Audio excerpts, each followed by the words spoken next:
Hello, Martha. Seth, it's nice to see you in your own house for once, you know. I know. You've never invited me up there. I'm kind of pissed off. I've had you at my house. You did. You were very kind to have me at your house, and I almost wish that I hadn't gone because now all I want to do is be there. I wish you were here. We're actually having fun, a little bit of fun. We're trying to. Well, I mean, you of course have your own chickens, so you're eating fresh eggs every So I day. have dozens and dozens. Look at this bowl of eggs. Look. You jealous? That's really, I mean, what more would you expect from Martha Stewart's house? I have baby geese. I have 6 baby geese down in the basement that just hatched. And I have about 12 more eggs hatching under their mothers. And what else do we have? We have the donkeys, the horses. I can go horseback riding. Gotcha. So my groom is on quarantine right now. When she gets off on Saturday, maybe I'll go horseback riding. How bad do things have to get before you eat the donkey? Pretty bad. Okay, good. It would have to be really bad. I had a little accident today, though. I'm sorry to say. What happened? I cut myself. Can you see? Oh my God. I got a lot of blood, and I cut my thumb when I was preparing for the drink segment that I was making with you. That's horrifying. I'm so sorry. But I'm very handy because I have my lovely Martha Stewart first aid medical kit. I made this for gifts for Christmas last year. So that's great. You can't go to the hospital. I stitched myself up, so it's all done, and you know, it's okay. Can I see your stitch work? Do you embroider your thumb when you restitch it? Well, it was pretty bad. I'm not going to show you. I used blanket stitch. Blanket stitch. Okay, gotcha. You really cut yourself. This isn't just one of those April Fool's jokes. No, it's an April Fool's joke. Oh my God, Martha, your acting skills just get better with each passing day. Oh yeah, right. Anyway, I wanted to warn people not to cut themselves because the hospitals are not really open for cuts. You know, they have they have more important things to be taken care of right now. So please be careful. I just want the viewers to be careful when you are you want to get a nice, just the yellow zest of the lemon. Just be careful not to put your finger in the way of the knife. So you want to get a thin lemon, like a little twist, because when you twist this, all the nice oil from the yellow skin pops into your martini. I'm going to show you how to make a martini. This is the perfect Martha Stewart martini, correct? Oh, yes. You want to see? Yes, please. Okay. So we'll do the martini first.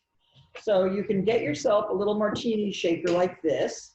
Okay. And you do just like, you know how James Bond only kind of passed the vermouth over. Oh, you have yours. What do you have? I just have some scotch I'm going to pour into a water glass and watch. Oh, with water or put by itself? No. Okay, so just a little bit of Noilly Prat. That's the vermouth.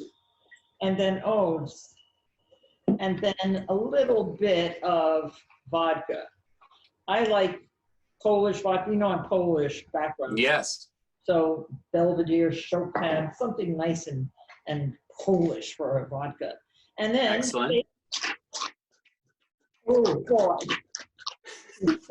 And wait until the whole shaker becomes cloudy with cold, like film. It's so cold, it's hurting my hand. Ah!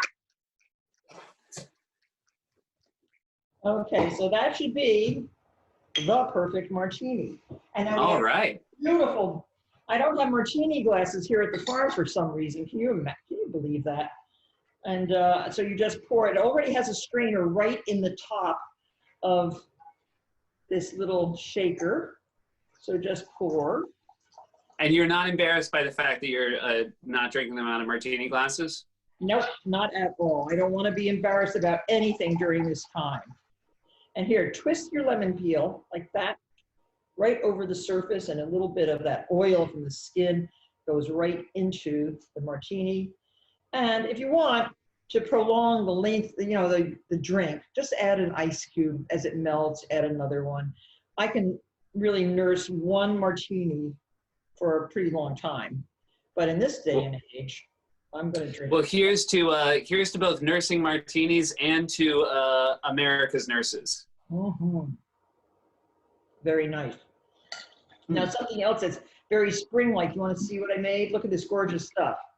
That's gorgeous. This is Saint Germain, which is usually a clear liquid, but I have some rhubarb growing out in the garden, and I put stalks of rhubarb in about 5 days ago in anticipation of home confinement, and it turned the Saint Germain this beautiful pink color. And this over ice, you know, remember we were all drinking those fabulous, what were those drinks with the rhubarb liqueur? What are they called? Sex on the Beach, Long Island iced tea. No, we were all drinking them last year. And Ryan, what are they called? Cosmo? No, the orange drink. With you have it with Prosecco, Aperol Spritz. Oh, of course, Aperol Spritz. Aperol Spritzes. So instead of Aperol Spritzes, this is my new take on it. It's a little less strong. You don't have to have champagne or Prosecco to add to it, but you do need some seltzer water. Let me get the seltzer. You make your own seltzer? Do I make my own seltzer? I do make my own seltzer. Well, I don't want to go to the store just to get seltzer, so I make my own. Do you make your own at home? Yes, we do. Yeah, so no more Pellegrino and Perrier and any of that stuff. You make your own. Top it off with that. Just that. Oh, it's so good. Big bubbles out of that soda stream I love. And that's another great drink. I wish you were here so you could have a taste of this. I know. I wish I was here too. I'm very jealous of the Brian. You just asked about cocktails. How many people are quarantined with you at the farm right now? We have 3 detainees, I call them. Oh, detainees. That's very charming. It's against their will, but if they want their jobs and they want to not get sick, they're staying here. And I cook for them every night. We make a nice dinner every night. We have a cocktail. We play cards after dinner. It's horrible.